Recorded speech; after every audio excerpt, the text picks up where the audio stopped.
So it's actually giving you intelligence as opposed to just like natural language processing and like simple plugins. This is constantly evolving and getting better and improving its own responses. So I'm just trying to like put it into words for, a lot of people like myself that are interested in building their own agents or getting into machine learning and really understanding how I can use it to my advantage without having decades of experience or even a decade of experience.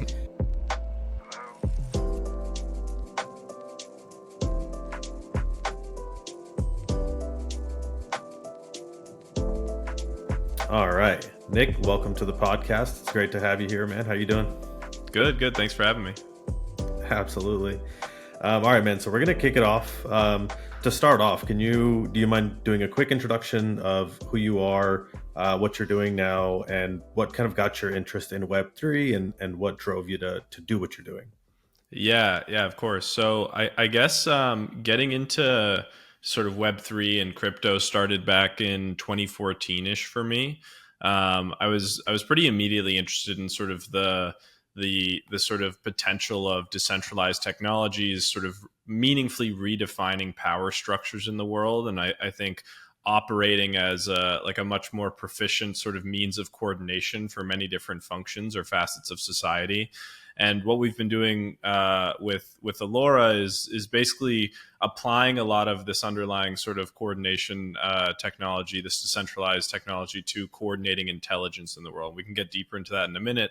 But basically, it started under a different brand called Upshot, where we were building some of the earlier AI-powered crypto infrastructure in the space around sort of long-tail asset price discovery, more efficient sort of financial primitives, leveraging AI as a means of kind of more expressive or deflationary compute for sort of informing or supplementing financial coordination. And it's all on the basis that I think like AI is obviously the most deflationary technology to ever exist. Crypto is this incredibly powerful tool for kind of more efficiently coordinating people, largely in financial tasks today.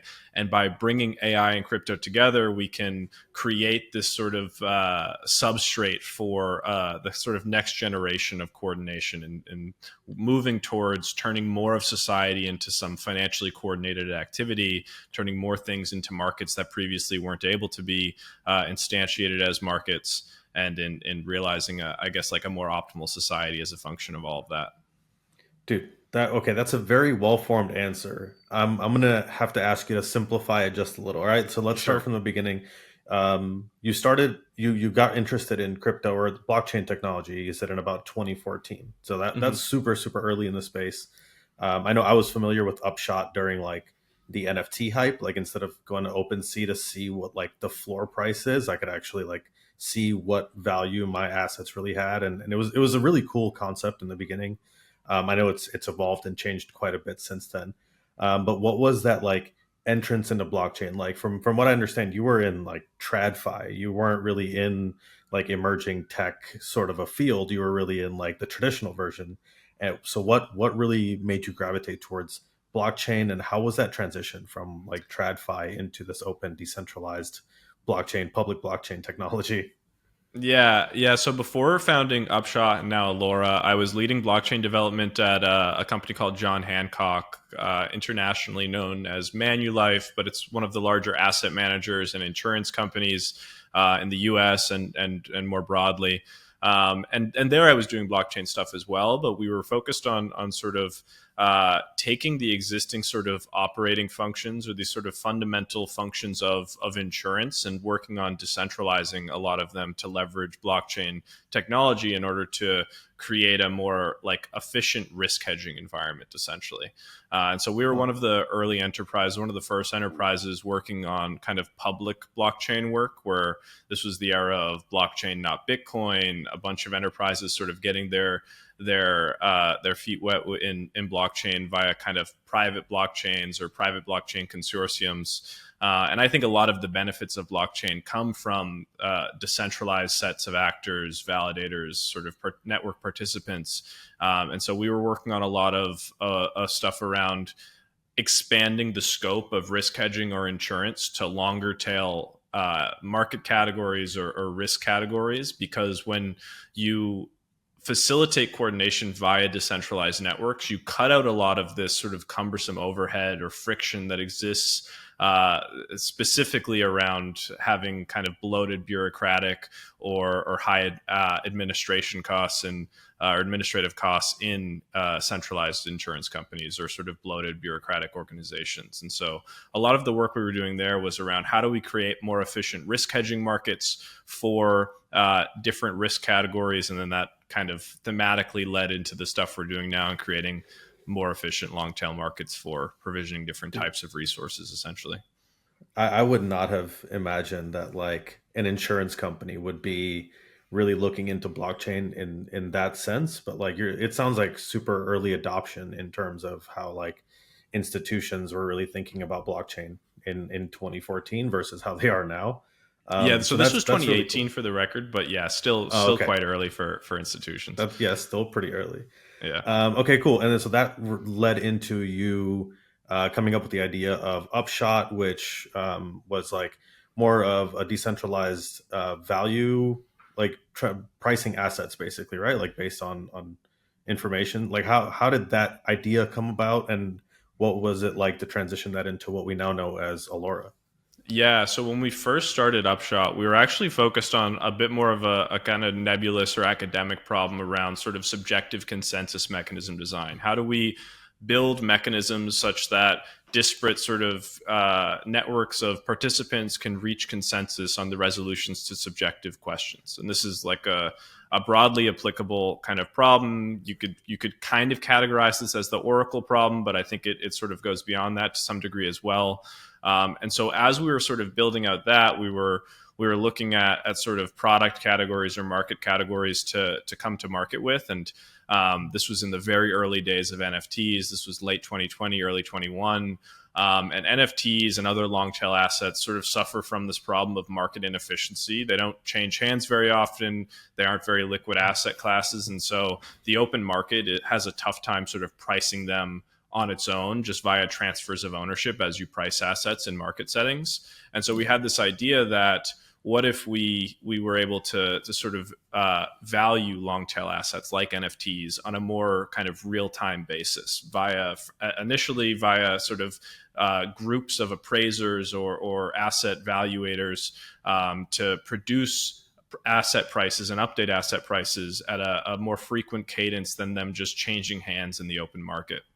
What we found early on is that humans are just inefficient participants in these types of settings. And so we pretty quickly started to build different AI infrastructure, model infrastructure to kind of price long tail assets in a near real time basis. We were building price feeds based on a bunch of different information, sort of external to just the changing of hands of assets in the open market, to be able to price things like NFTs and like I said, other long tail assets in a more real time basis. Because once you're armed with a kind of price feed that updates at a reliable cadence with a sufficient amount of confidence in that valuation, that becomes the core primitive to then build this much more diverse set of financial sort of infrastructure around it. You can begin spinning up derivative markets, lending markets. You can more efficiently provision liquidity to these assets. And so that's sort of what led into that.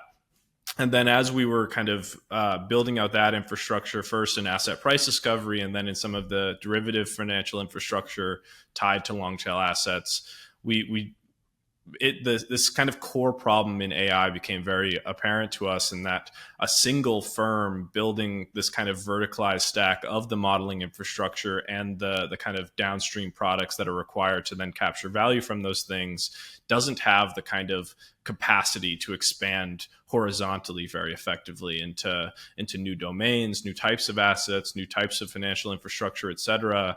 And so we took a lot of that work we did in the very early days around kind of subjective consensus mechanism design and pointed it at this problem of provisioning intelligence. How do we coordinate many different model creators to contribute to a source of kind of aggregate or collective intelligence that could be then used to supplement or enable new types of AI-powered financial infrastructure? And that's sort of where kind of Allora as it stands today kind of came from, the trajectory of it.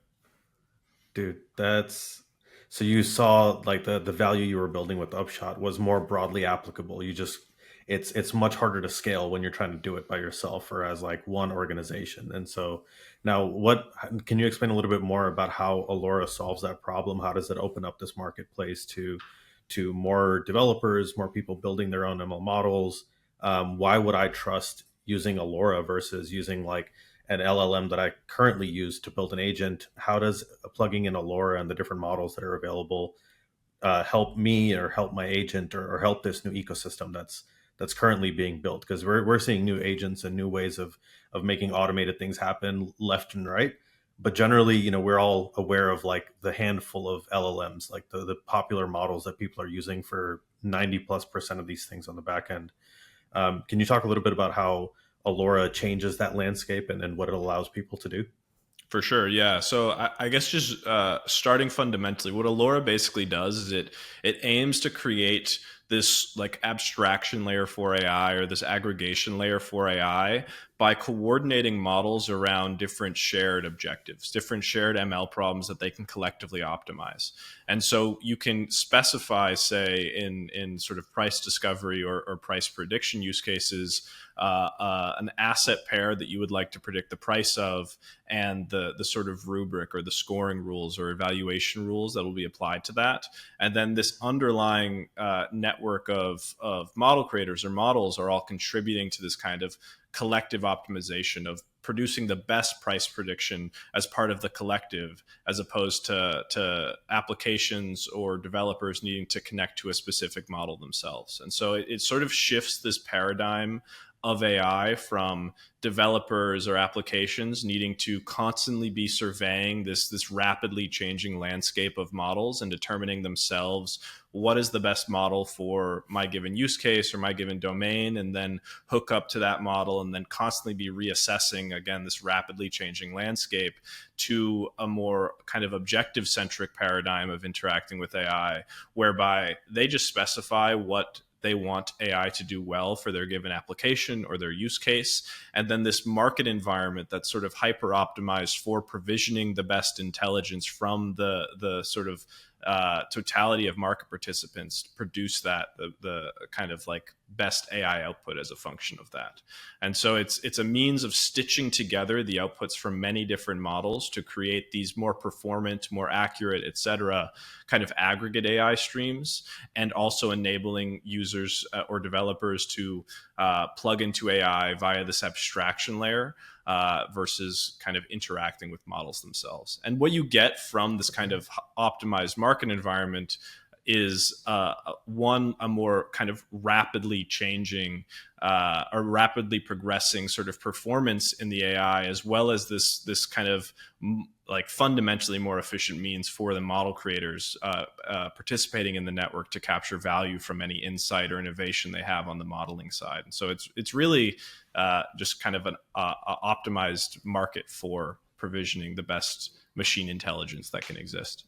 So it's actually giving you intelligence as opposed to just like natural language processing and like simple plugins. This is constantly evolving and getting better and improving its own responses. So I'm just trying to like put it into words for, a lot of people like myself that are interested in building their own agents or getting into machine learning and really understanding how I can use it to my advantage without having decades of experience or even a decade of experience. If I can build an agent using ChatGPT or using Claude or some other LLM on the back end that can automate certain actions, that's useful enough, but it doesn't really give you a lot of like unique value add, and it doesn't give you a lot of real time, like up to the minute data. So like we were talking about, I think last time, if you're building a trading agent, instead of just going off of a price feed that is changing without really any insight into where it might go or what's happening in the data behind it, you can plug in and you can plug in with Allora and actually have more objective centric. So I say I want to trade specific assets, or this is my end goal. What models can I use to give me the most accurate answer based on historical context or based on their historical performance? And I don't have to, like you said, I don't have to go back and think about, I picked this one specific model. It's based on the objective that I'm trying to get my agent to do. It can now plug into Allora and ask that question every time and get generally a different and hopefully a better answer every time, because it's constantly changing and updating and correcting itself based on previous performance. Yeah, exactly. I think in like an LLM setting, just for example, is in, not that like Allora is super focused on sort of LLM aggregation today. This is down the road, but in the LLM example, like as LLM users, we're constantly sort of assessing and jumping between different LLMs based on the thing we want. Maybe one model is better at long form prose, another model is better at coding, another model is better at sort of like deep analytical thought or research, and we're constantly jumping between these things. Whereas the sort of ideal user flow from a user or developer perspective is to just specify what they want AI to do well, and then allow this kind of underlying coordination network or market environment to produce the best response as a function of that specified objective or want. And that's sort of where Allora comes in. Is it abstracts away this kind of discovery process from the user or from the end developer in deciding which kind of producer of intelligence or model they want to be kind of interacting with. Interesting. Okay, so now the next question, obviously, a lot of people are going to have the same question, which is about security and safety. So, how do I know that I'm using a model that's going to give me an accurate answer? How can I trust these models? Like, I know you've had a big part to play in building out this ecosystem. If I don't know anything about Allora, what confidence would I have to know that if I'm building something and I use Allora to get my data, what gives me that confidence that it's actually getting better? What can I see to give me that extra layer of comfort in using Allora models as opposed to like normal external models? Yeah, so functionally, the network is broken into basically two different classes of actors. You have workers on one side, who are people that are running models, trying to produce intelligence that is optimizing some objective function in the system. They're the ones that are actually producing inference that is ultimately being consumed by end users or consumers of the network. And then on the other side, you have these actors we call reputers, who are very regularly evaluating the performance of the various workers in the network based on their kind of unique value that they're contributing to the kind of ultimate aggregate inference that's being delivered to consumers. And so the trust comes from this sort of frequently updating reputation is a decent analogy, but this frequently updating sort of evaluation benchmark that is being assessed by this decentralized network of reputers that are constantly evaluating models and updating their weights, i.e., how much they contribute to the kind of ultimate aggregate inferences that are coming from the network. So that's sort of how the kind of system works from a evaluation or reputation perspective. Okay, that's that's interesting. So can you give me, like, I'm looking at trading agents and stuff that I've had Sure. experience with, which is very minimal, right? Like I have my niche vertical that I stick to and that I've been experimenting with. But can you give me some other like everyday use cases that people can use Allura models for? Like how can I actually find value in using these models? Because I see that there's a ton of value in it. I just don't maybe personally understand like real world applications for this today outside of trading agents. Like what else have you seen? So we're particularly focused, at least in the early days of the network and optimizing functionality around kind of financial or financial adjacent activities that can be performed by the network. I think crypto fundamentally has found most, if not all, of its product market fit today in financial domains. In a lot of ways, it's fundamentally a financial innovation, bringing this sense of scarcity to the digital age. And I also think that AI is in its most mature form in financial domains. Even though LLMs and more of the generative stuff has really sort of captured the global mind share in the past 3 or so years, I think like classical ML or ML that's more applicable or useful in financial settings has been around for decades in quotes production. And so we've Yeah, placed a it's more pretty behind the particular. scenes. Yeah, Yeah, exactly. It's what governs the world economy in a lot of ways, or is a really kind of yeah. critical component of it. And so we're pretty focused on that, but I think most things can be translated into financial settings in general. I think markets are the greatest coordination mechanism to ever exist, and markets can be a powerful means of bringing more efficiency as well as expressiveness to almost all facets of society, from better prediction markets, having these streams of intelligence contribute to to the kind of wider applicability of prediction markets across a longer tail set of domains outside of just kind of political settings or sports bettings where they're largely being used today. We're Mhm. seeing a lot of interesting use cases emerge in sort of like financial derivative infrastructure around sort of active liquidity management or different sort of perps or money market related infrastructure. And I think what it does for end users at the application level, at least in its form today, is it does a good job in one, creating more capital efficient environments and more well risk mitigated environments for users to interact with. And it becomes also a powerful tool for abstracting away a lot of the complexity of interacting with financial markets ourselves as kind of like humans or like non-professional sort of participants in financial settings. Being able to abstract away potentially complex strategies or strategies that require some degree of active management enables a Mhm. much broader accessibility to financial settings than previously existed for participants who don't necessarily have the skill set or the acumen to participate proficiently on their own. And then I think what it enables in kind of a real world setting on the other side, which I think is easy to overlook, is for people contributing useful AI or useful innovations to modeling, it creates the most efficient market environment possible for intelligence. Today, if I'm a model creator or a data scientist or anyone contributing some useful innovation to AI with a new model or with a new approach to AI, I need to follow this long, indirect path, an inefficient path to capturing value from it. I have to spin up a product, achieve funding, find some level of product market fit or distribution. All of these things create noise in the market environment of going from model created or some AI innovation to value capture from it.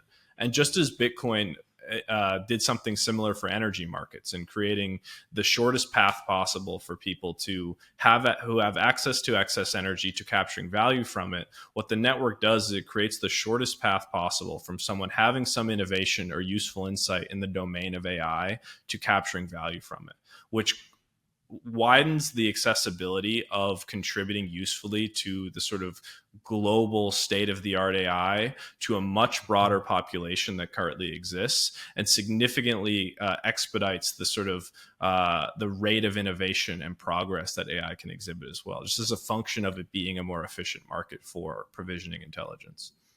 That is actually a really amazing way to look at it. Where I'm just curious, where have you found the most success in terms of attracting talent on the AI side, on the ML modeling side of things? Yeah, I think it's been an interesting problem because I think the crypto community is really interested in AI, and I think the AI community is still like at large hesitant to Hesitant. jump into crypto. I think crypto has built a kind of marred reputation over the years.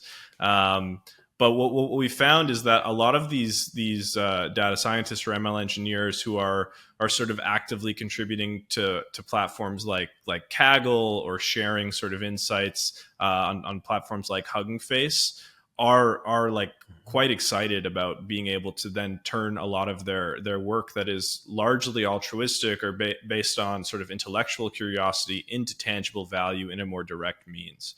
And so we've been finding a lot of success just kind of building community in a more grassroots sense by participating pretty actively in these existing kind of ML communities where a lot of individual data scientists or ML engineers kind of uh, exist today. Dude, that's actually really cool to hear. Like, Allora seems like the perfect middle ground for like true AI enthusiasts and like machine learning model, like actual engineers and people that are interested in seeing the true value behind blockchain and integrating the two. Because there's been a lot of obviously hype from generative AI in the public sphere, also in AI and crypto overlap over the past year. Mostly speculative trading, which is like 90% of our industry anyway. But it's really cool to see like actual value capture from engineers and the people that are really pushing AI and large language modeling and machine learning models like forward and finding a faster way not only providing that value directly to the public and to our industry, but also be able to capture their own value out of it and move things forward for themselves. Because I know for creatives, engineers, it's very similar. Problem is like you could be creating for years. You can be an artist, you can be a musician, you can be an engineer, and for years, no matter how good your work is, if you don't have like very specific skill sets around marketing yourself or creating a product or being able to monetize that, you could just be working for years and have some of the greatest innovation and never see anything come out of it for yourself. Yeah. So to see this like fast track to like direct coordination of value add and actual like value capture and be able to get something for yourself out of it is really really cool, honestly. I'm super impressed. Yeah, I think that's what decentralized networks are kind of fundamentally in a lot of ways. They're ways for us to sort of instantiate and design hyper focused market environments for like optimally efficiently, kind of optimally provisioning different resources, right? Like Bitcoin does this for energy. Other networks do this for compute or trust or whatever. We're just trying to do this for intelligence. And I think this sort of trajectory of decentralized networks is in being the substrate for provisioning resources across essentially every domain in the kind of optimally efficient fashion. So, yeah, it's Eventually, how long do you think before it takes over other industries? we'll see. I think it'll. I think like progress curves tend to be exponential. They accelerate over time, and I hope to see like a significantly accelerated progress and kind of decentralized networks being the sort of underpinning foundation for a lot more industries and maybe the decade ahead. I think it's at that kind of scale. I think okay, so I think we're at that point in the conversation of future vision. So can you break down a little bit more about what that means to you? Like in the next 10 years, what exactly do you see changing, especially with all of these different innovations within the AI, blockchain, decentralized finance space and how they're overlapping and kind of speeding things along? What crazy predictions do you have over the next 10 years of things that we're going to see change? So one, I guess, broader prediction that I think we'll see an increasing move to. I think this takes a maybe a longer time, but I think it is sort of the optimal trajectory of society is seeing more and more things being sort of coordinated via market settings. I think there is a sort of limited scope that financial markets have in the world today just because of how they've been instantiated, because of how inefficient those current instantiations are. And like I said earlier, I think markets are the greatest coordination mechanism to ever exist. And blockchains allow us to kind of efficiently design hyper focused and hyper optimized market environments. And so I think things that we don't even think as necessarily being related to markets today will increasingly be financialized in the kind of years to come, to the point where it's prediction markets running a lot of kind of governance functions in the world. I think like things that we wouldn't think of as a risk today that could be hedged will be hedged. I think it's going to get really exotic in terms of the sort of permeation of financialization across the kind of different facets or sort of segments of society. So I think more generally we'll see sort of this hyper financialization of society take place, which I think is really exciting. And I think what we'll see with AI and its sort of increasing decentralization with a lot of the efforts being done in kind of the decentralized AI space is, one, we'll see sort of the different sub layers that contribute to AI more generally begin to be decentralized. All of these different things being coordinated via these decentralized network mechanisms. And what that ultimately leads to is a sort of structure or trajectory analogous to that of the internet. I think in the early days of the internet, there was a debate culturally around whether sort of these information infrastructures should be decentralized or centralized. Should we have internets or intranets, basically? And I think Mhm. ultimately it's because society leaned towards seeing the internet as a public utility as opposed to a private good that like we've been able to end up where we are Yeah. today. And I think we're at a similar crossroads with AI as well. I think today, largely people see intelligence or AI more generally as a kind of private good. But just as the internet is sort of the substrate for information flows in the world, AI is obviously the substrate for intelligence flows in the world. It will increasingly become everyone's brain, sort of delegated brain. And I think what is going on in decentralized AI is moving us in a trajectory that instantiates the world's intelligence as more of a public utility, which I not only see as a good thing, but I see it as like a fairly critical or existential thing for society. And so I'd say that's kind of my prediction for kind of AI specifically over the next 10 years. That's super interesting. So I want to ask about the first one because I see, intelligence as more of a public good, like AI and intelligence in general, that stream of intelligence being more of a public good as an amazing point. The first part, I'm not gonna lie, gives me a little bit of like dystopian vibes, the hyper financialization of everything and how everything is going to be operated in the future potentially. What how does like I'm just trying to think of what that means exactly, and it kind of feels like everything is going to kind of be put back in the hands of people with all the money if everything is market dictated, you know, up to and including even governance. Um, what does that mean for people that don't have the ability to participate in those markets? Like, does everything kind of get back into the hands of the few, and kind of does the it's like the antithesis of what we were planning with blockchain to like decentralize, put power back in the hands of the people. And then if everything gets back into the super hyper financialized state, does that mean that power is then kind of taken back and controlled by the people that can afford to participate in those markets? Or like how do you see that? Do you see that as a positive thing, or do you see that happening in a different way that maybe I have more of a dystopian vision of hyper financialization than you do? Like, what does that mean to you, and how do you see that potentially Yeah. being a fair future?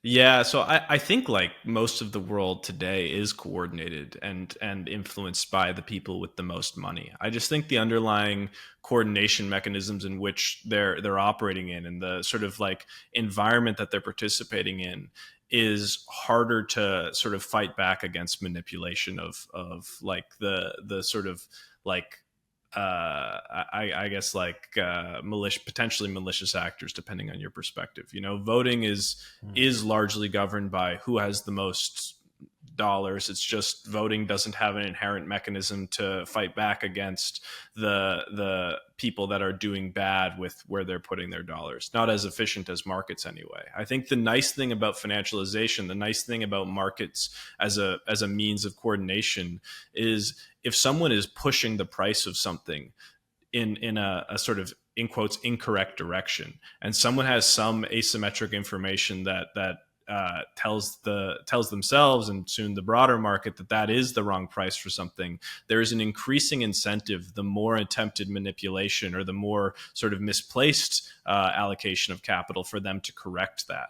And so markets sort of have this sort of built-in incentive mechanism for things to like be optimal and for the truth to be revealed. If one doesn't have capital today but has built up a proficiency or a level of knowledge or information about a given domain to be able to correct the broader market prices, then they're increasingly incentivized to do so the further it moves away from that. Markets are this not only this coordination mechanism, but they are this kind of fundamental means of producing sort of collective intelligence. It's the aggregation of everyone's asymmetric information and asymmetric knowledge that is produced into a kind of single price point. You know, that is what markets do. And so I actually think by moving towards a more financialized future, it does democratize one's influence in society in a more sort of broad way, but also a kind of like a more effective way as well, if that makes sense.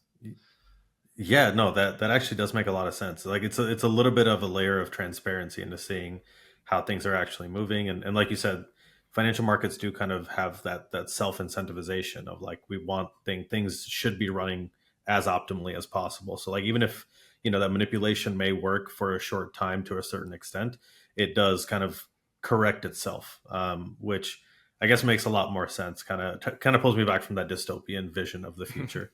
Yeah. Um, Dude, Everything should be I'm financialized. It's going to be a good future, I promise. well. You know what? I'm just gonna make sure that I play my part in it. I want to be as active in it as possible to make sure I have uh, you know the ability to take part in that future of governance and making sure that I'm playing a role in that.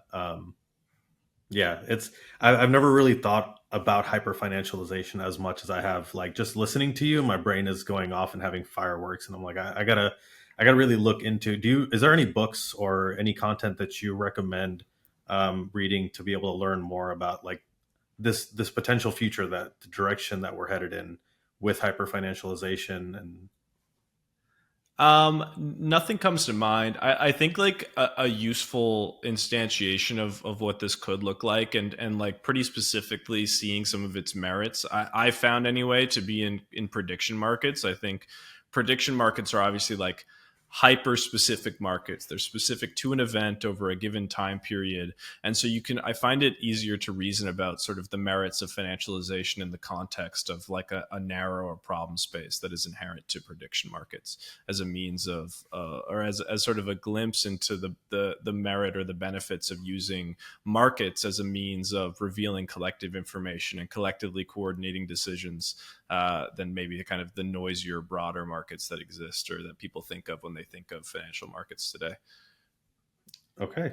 I will do a deep dive into prediction markets, and I mean, I've just kind of looked at them on socials, and especially during the last election here in the U.S., like it was a really big topic of conversation of the, I mean, generally correct predictions that were coming through prediction markets that were, I just considered fun gambling, but it was really interesting at how accurate a lot of those predictions were, and even though in my head I'm seeing like, oh, obviously somebody with a lot of money that wants people to think that this is what's going to happen is just throwing all of their weight behind it. Who knows if that's actually accurate? And the large majority of things that were predicted were ended up being accurate, and the way things went. So I can definitely understand the connection there, and that's definitely something that I'll be looking a little bit more into. Um, as we wrap up this conversation, dude, first of all, thank you so much for being here. Thank you so much for sharing all of the information that you did about Allora, the evolution of Allora, and really like the real life use cases of how we're seeing AI and Web3 really change the way people are operating on chain and really getting their information, like you said, more intent based as opposed to like using generative AI. You're starting to now use very specific machine learning models that are kind of self-correcting, self-improving to be able to make smarter decisions. I would love for you to tell our guests where they can find more information about you, about Allora, and really to the developers as well on how they can get active on Allora and start plugging into the models that you guys have available for their own use cases. Yeah, yeah. Thanks for having me. First off, and for getting more information or getting more involved in Allora, I think a great place to start is the docs. I think the docs are quite comprehensive, both for application developers wanting to sort of tap into this abstraction layer for AI or for the sort of aggregate streams of intelligence that are being emitted by Allora, as well as for model creators just looking to contribute to the network's collective intelligence and capture value as a function of it. And then I think we have a pretty active community in Discord as well, and our Twitter is Allora Network. So I think those are kind of the places to get started. Okay, awesome. So documentation would be at Allora.network. You can follow Allora at Allora Network on Twitter or X. And where can they find you? Are you active on Twitter, on any socials? I'm active sometimes. Yeah, yeah. I'm on Twitter as well at Nick_Emmons. Yeah. Okay, awesome. Dude, again, genuinely, thank you so much for your time today. I really appreciate it. I'd love to catch up with you again and maybe dive a little bit deeper into what all this means as I start building with and on Allora. I appreciate your time, appreciate all of the information that you've shared. And yeah, man, thank you so much. Yeah. Thanks again for having me. This was fun. All right, talk to you soon.